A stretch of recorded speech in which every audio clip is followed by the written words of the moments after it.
अब आदमी कैसे सुखी होगा? याद रखना, आदमी तुम सोच लो कि उसको केवल बिस्तर दे दें सुखी हो जाएगा, नहीं।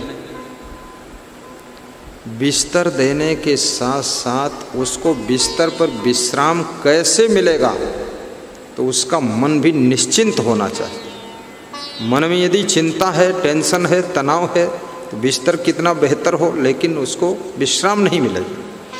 तो कुछ ऐसा उसको ज्ञान भी दीजिए, कुछ उसको समझा भी दीजिए, कुछ भरोसा भी दिलाइए, कुछ विश्वास दिलाइए, जिससे उसका माइंड निश्चिंत हो जाए, वो सो सके।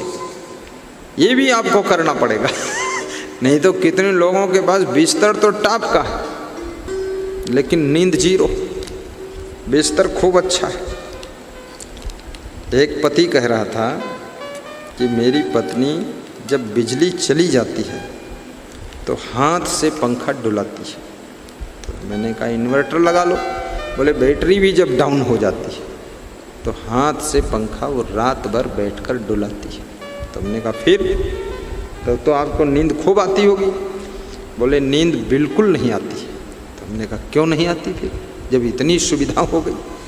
बोले इसलिए नहीं आती है, वो पंखा डुलाती तो है पर टेंशन पैदा करने वाली बात भी करती जाती है साथ में। तो हमने कहा अच्छा ऐसा होता? तो हमने कहा फिर क्या होता है? बोले ऐसी दशा होती है जैसे मक्का का भुट्टा भूनने वाले लोग पंखा तो डुलाते हैं, लेकिन वो मक्का के भुट्टा को ठंडा करने के लिए नहीं, आग को तेज करने के लिए पंखा डुलाते हैं, हवा करते हैं, और मक्का का भुट्टा भून देते हैं।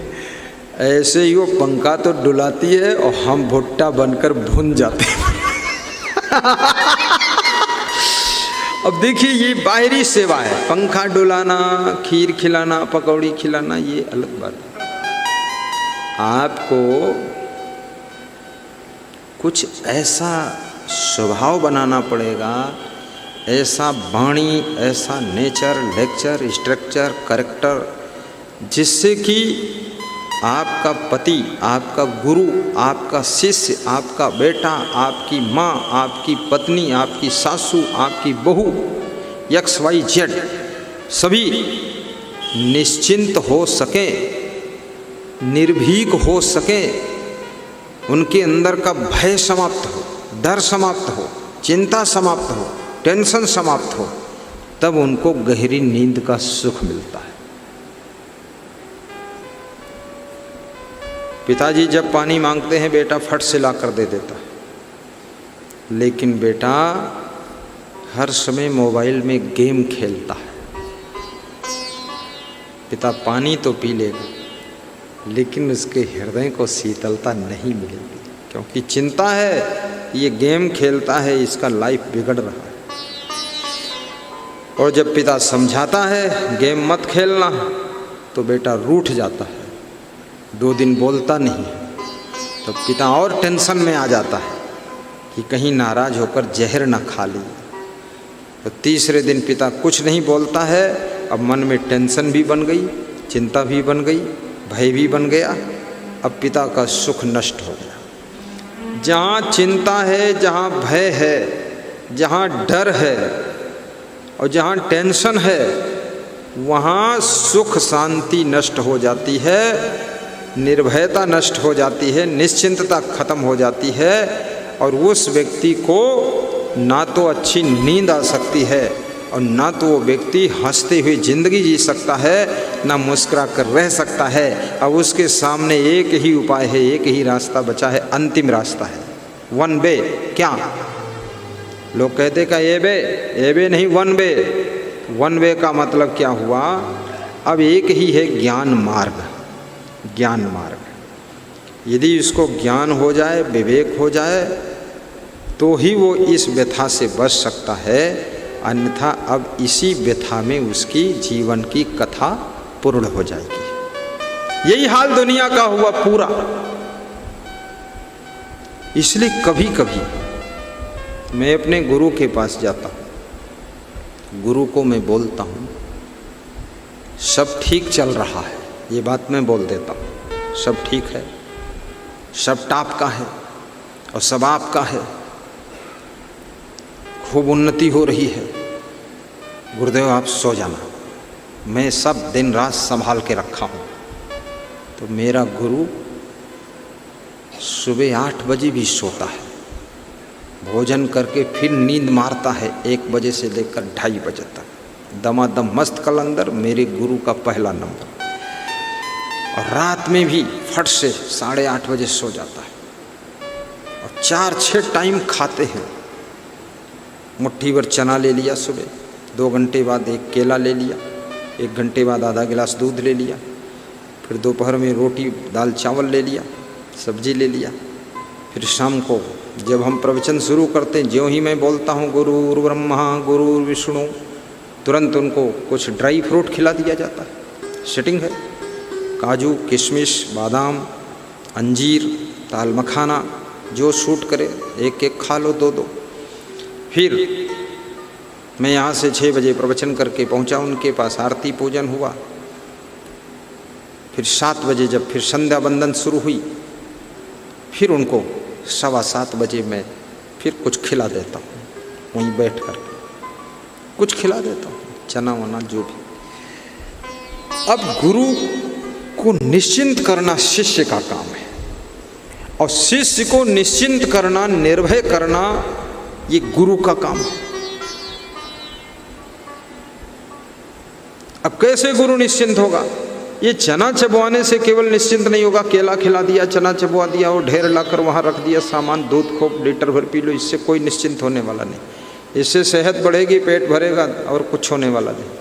निश्चिंत तब होगा जब शिष्य का चरित्र अच्छा होता है, शिष्य का वैराग्य अच्छा है, नियम संयम अच्छा है, विचार अच्छे हैं, ब्रह्मचर्य अच्छा है, तपस्या अच्छी है, और शिष्य गुरु से 1 नंबर आगे त्याग तप में चल रहा है। तब गुरु का मन निश्चिंत हो जाता है कि सब ठीक है।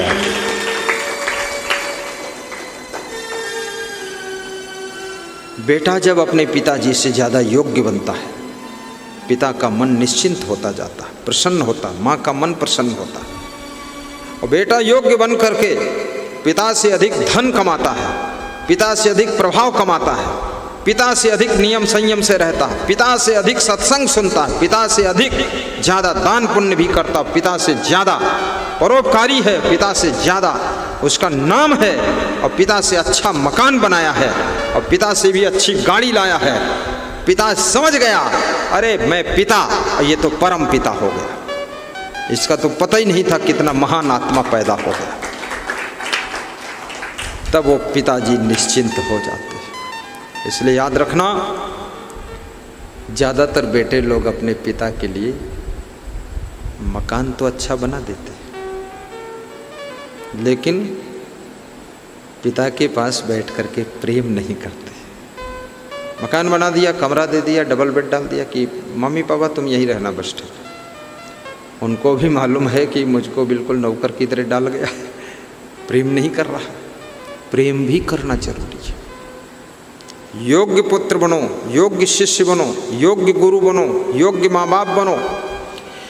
और तुम जब योग्य बनते हो, अनेक लोगों की चिंता को तुम दूर करने के लिए दवाई बन जाते हो। तुम्हारा योग्य होना, सुयोग्य होना बहुत लोगों को टेंशन से मुक्त करता है, और बहुत से लोगों को सुख शांति पहुंचाता है, और बहुत से लोगों को आनंद देता है। इसलिए याद रखना, अपनी योग्यता को प्राप्त करो, और योग्य बनने के लिए त्याग तप करो, और योग्यता का प्रयोग करने के लिए सहनशीलता रखो, पुरुषार्थ करो, मेहनत करो, आलस्य निष्क्रियता को दूर करो। योग्यता का जब प्रयोग करते हो तो उस प्रयोग से न जाने कितने लोगों की जिंदगी में सुख शांति बरसने लग जाती है।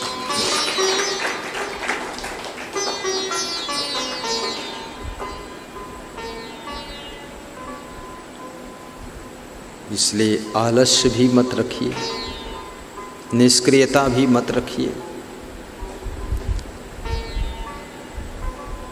जितना बड़ा कर सकते हो उतना बड़ा करो।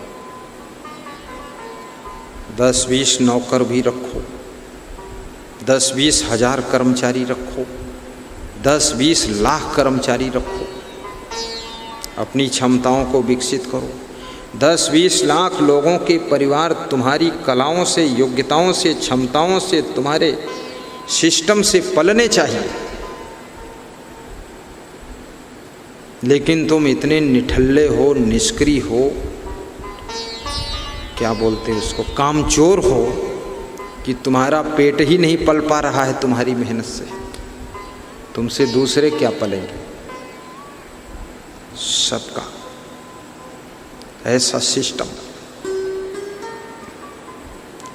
आपके अंदर बहुत बड़ी क्षमता है, संत भी बनो, मेहनत करो, पुरुषार्थ करो, वैराग्यवान संत बनो, सब लोग निश्चिंत हो जाएं आपसे, आंख मूंद करके तुम पर भरोसा करें लोग, ऐसे संत बनो। गुरु भी आंख मूंद कर विश्वास करे आपके ऊपर।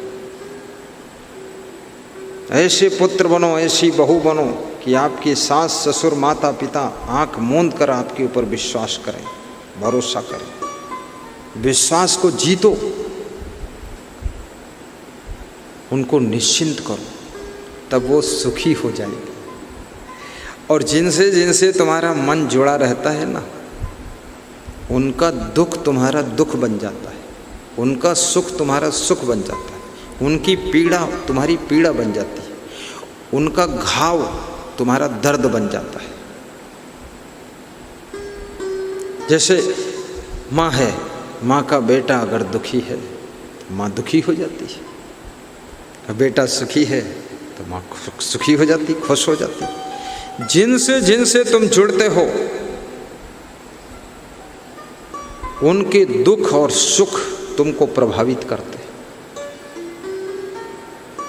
इसलिए सतमार्ग पर चलो, सहनशील बनो, गुणवान बनो, महान बनो।